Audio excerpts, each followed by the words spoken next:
Hi everybody, Dan Illman here, taking a special look at the 20-cent, $200,000 guaranteed late pick 4 on Pattison Canadian International Saturday at Woodbine. It's a fine sequence with the two grade 1s smack dab in the middle. Let's kick things off with race number 8. It has an approximate post time of 5:05, and it's a really intriguing maiden special weight for 2-year-olds going 6.5 furlongs on the Tapeta surface. I think this sequence is really good for the ticket maker function, which is available on DRF.com and in Formulator Past Performances, where you can weigh your opinions by A's, B's, and C's. And throughout this video, I'll give you my A's, B's, and C's picks for this sequence. Race number 8, I have two A's, and they're coming out of the same race. The number 1, Dun Drum. The number 8, Wiley O'Reilly. I thought both were very green in that most recent start, especially Dun Drum, who was outpaced early, and Emma Jane Wilson had the whip out on the backstretch to get this horse motivated, and Dun Drum, to his credit, responded with a really solid wide move into contention at the quarter for pole before understandably flattening out. I think he's going to be fitter for start number 2, and I think his trainer Ian Black is doing the right thing by adding not only Lasix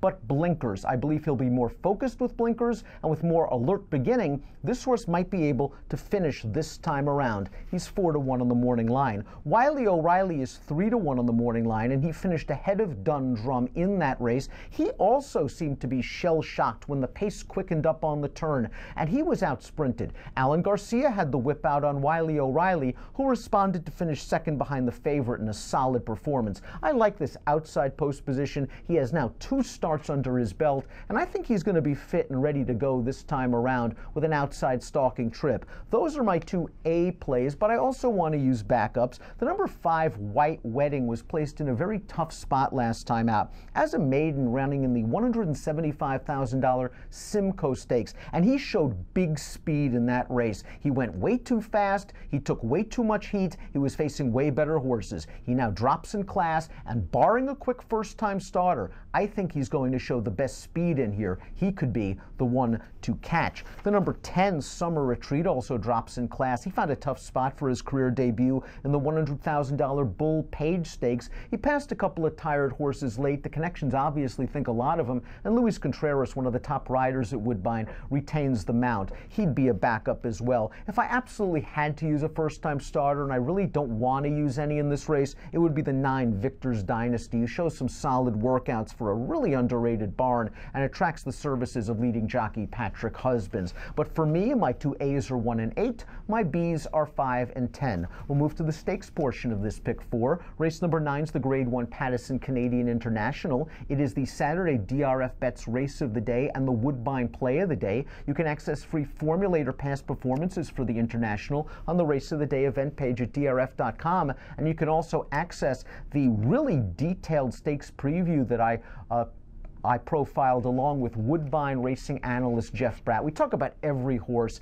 in the Canadian International. So for this video, I'll just discuss in pick 4 purposes. I'll use 3 horses in equal weight. The 6, Spring Quality, a horse that just despised the soft turf course last time out. Draw a line through that race. Graham Motion doesn't believe it. He's wheeling this horse back in only 2 weeks. And if you throw out the Turf Classic, you're left with 4 consecutive triple-digit Beyer speed figures, 2 graded victories, including a grade 1 win in the Manhattan on the Belmont Stakes undercard. On anything better than the softest of soft grounds, Spring Quality is a major contender in this race. I then want to use the 2 outside horses. Desert Encounter adds Lasix for his North American debut. He does have some back form, being a group stakes winner overseas, and he's coming into this race in good form. Group placed last time out. Distance isn't going to be an issue for him, and I'm hoping the Lasix puts him over the top. I think he'll come with a late run, and my top pick in the race is Focus Group, the number 11. This horse has won 3 out of his last 4 for Chad Brown, displaying an eye-catching stretch kick in all of those victories.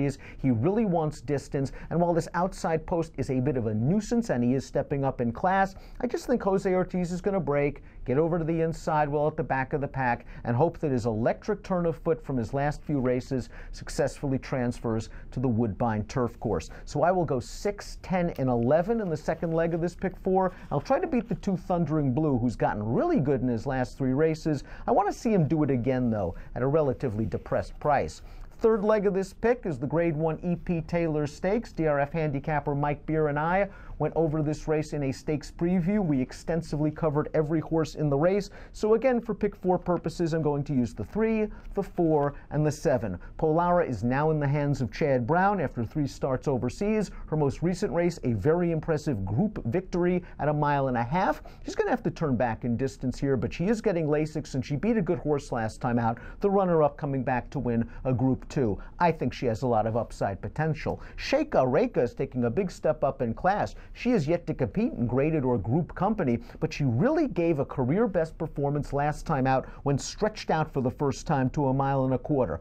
I think she's been waiting for distance her entire career, and I think she will continue to progress as she gets the distance. The 7 Starship Jubilee is a horse that I think has an outside chance here at a big price. She's in sharp form. She's going to be stepping up in distance, but she's already won at 1.25 miles. And while she came from last in her most recent start, this is a mare with speed. And in a race full of European entrants, I want a horse that can be close to, if not outright on the lead. And I think that's going to be the plan for Luis Contreras, to put Starship Jubilee, a hot horse, on the lead. Maybe they'll have trouble catching her if they leave her alone. I'm against the number 2 in here, Santa Monica, the morning line favorite. She had a really nice pace setup when she won at Woodbine 2 starts back, and I thought she had a decent setup last time out. No one was catching Lady Montour, but she had the second best trip sitting just off of the pace.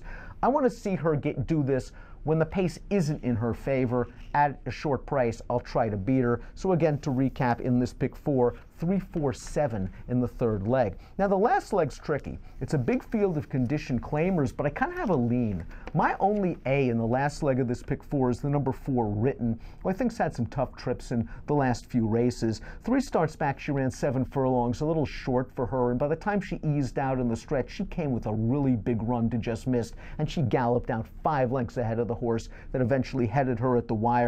Last time out on turf, not her preferred surface. She ended up in behind horses turning into the stretch, and she was in traffic most of the way. The fact that she ran okay on turf, again, not her preferred surface, I think shows that she is in form. She is now getting back to the synth. She is dropping in class. She's going to be close to the pace. I think Written is a very solid A, but I want to use backups, and I'll use 3 as either B's or C's. The 5 Nataline occasionally comes with a good late run, and 2 starts back at this level. She ran 4th, a solid enough performance. She'll be a big price. The 12 Ocean Court is not a prolific winner, but I like the rider switch to Luis Contreras, and she is going to be rolling late. Timeform US projects this pace to be fast. And the 13 Abogada, who was compromised by a slow pace and a longer distance than what she wants in her most recent start. I think she gets a much quicker setup this time around, and she drops back in distance. 2 back over this course and trip against better horses. She rallied to finish 2nd, so she's a horse I would use as a backup as well. To recap,